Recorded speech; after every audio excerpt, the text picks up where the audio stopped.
Imaginez une montagne de chiffres. On pourrait croire que c'est le chaos. Et pourtant, la réponse la plus simple s'y cache parfois.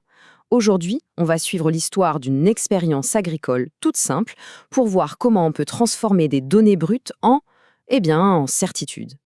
Alors, la question qu'on se pose est la suivante. Comment est-ce qu'un simple tas de chiffres peut nous dire sans l'ombre d'un doute quel est le meilleur engrais pour des aubergines? Mais attention, ça va bien au-delà de l'agriculture. Le vrai sujet, c'est comment trouver la vérité dans les données, que ce soit dans un champ, un laboratoire ou même une entreprise. Allez, c'est parti, on plonge dans notre histoire. Tout commence avec un étudiant et un vrai casse-tête à résoudre. Voici Ali. C'est un étudiant en agronomie et il a un petit souci. Il a travaillé dur, il a testé pas moins de 8 traitements différents pour ses aubergines. Résultat, il se retrouve avec une véritable montagne de données. Le défi maintenant, c'est de faire parler tous ces chiffres. Et regardez un peu ce qu'il a testé. C'est assez fascinant. On a de tout, des engrais chimiques classiques, mais aussi des solutions plus organiques, on va dire, comme de la poudre de coquille d'œuf ou de la poudre d'os, le tout à différentes concentrations. Et bien sûr, il y a le groupe témoin, super important, celui qui n'a reçu aucun traitement. C'est notre point de référence. Et c'est là qu'on arrive au cœur du problème. Dans toute expérience du vivant, il y a toujours une part de variabilité naturelle. Certaines plantes poussent un peu plus, d'autres un peu moins, c'est normal. La vraie question, la question à 1 million, c'est est-ce que les différences qu'Ali observe sont bien réelles, dues aux engrais, ou est-ce que c'est juste du bruit statistique, du pur hasard? Pour y voir clair, pour démêler le vrai du faux, Ali va avoir besoin d'un coup de main. Il lui faut les bons outils.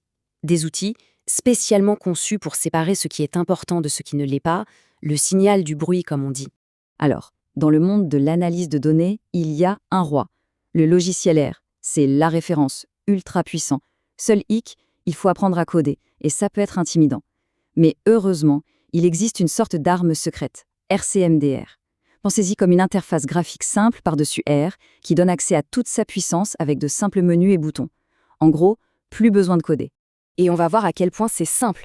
D'abord, première étape, Ali va dans le menu Données et il clique tout simplement sur Importer un jeu de données. Juste après, une fenêtre s'ouvre, il choisit le type de fichier.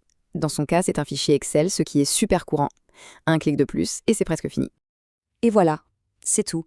En littéralement 3 clics, cette montagne de données est maintenant chargée, bien organisée et prête pour l'analyse. Le tout sans avoir écrit la moindre ligne de code. Pas mal, non? Bon, les données sont dans la place. L'enquête peut vraiment commencer.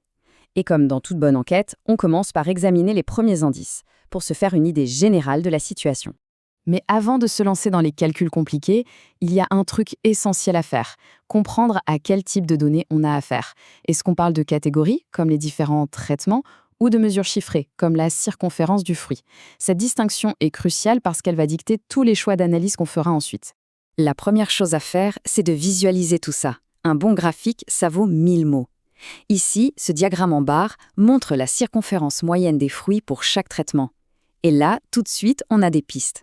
On dirait bien que le traitement T5 donne les plus grosses aubergines, et que le T6, il a l'air un peu à la traîne. Mais attention, un bon détective de données ne se fie jamais à sa première impression. Oui, T6 a l'air moins bon et T5 a l'air meilleur.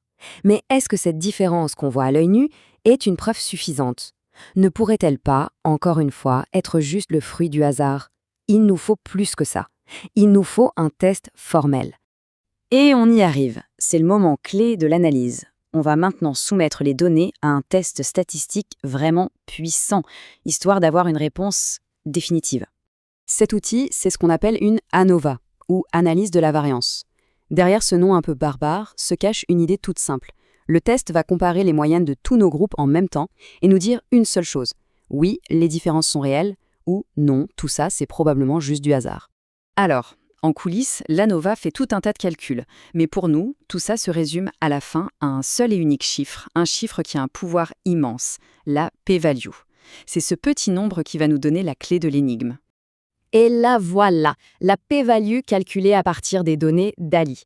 Regardez bien ce chiffre, 0,0000751. C'est tout petit.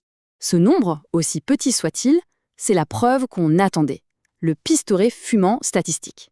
Concrètement, il nous dit que la probabilité d'obtenir des différences aussi marquées entre les aubergines, si tout n'était que du hasard, est incroyablement faible.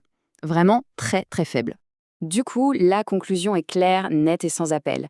La différence est bien réelle. Les engrais ont eu un effet statistiquement significatif. L'expérience d'Alice Seignas n'a pas été faite pour rien. Ok, l'ANOVA nous a donné le feu vert. Elle nous a dit oui, il y a bien une différence significative quelque part. Maintenant, il nous reste une dernière étape. Trouver précisément qui sont les gagnants et les perdants. Pour ça, on utilise un autre test. Et ce tableau, c'est le verdict final. La clé pour le comprendre, ce sont les lettres dans la dernière colonne. C'est simple. Si deux traitements partagent la même lettre, ça veut dire que statistiquement, ils sont équivalents. Et là, on voit très bien que T5 est tout seul dans le groupe A, c'est le champion. T6 est aussi tout seul, mais dans le groupe C, le dernier. Et entre les deux, tout un tas de traitements se tiennent dans un mouchoir de poche. Le verdict des données est donc tombé. On a un gagnant clair, le traitement T5, le nitrate de calcium. On a un perdant clair, le traitement T6, la poudre d'os. Et au milieu, on a un grand groupe de traitements avec des performances très similaires. Ali a enfin sa réponse. Une réponse solide, basée sur des preuves. Toute cette démarche, ce passage du chaos des chiffres à une réponse claire, eh bien, ça s'applique à tellement d'autres domaines que l'agriculture. Ça montre à quel point une analyse rigoureuse des données est vitale. Parce que, imaginez un instant, si l'enjeu n'était pas de choisir un engrais, mais de choisir le meilleur traitement médical.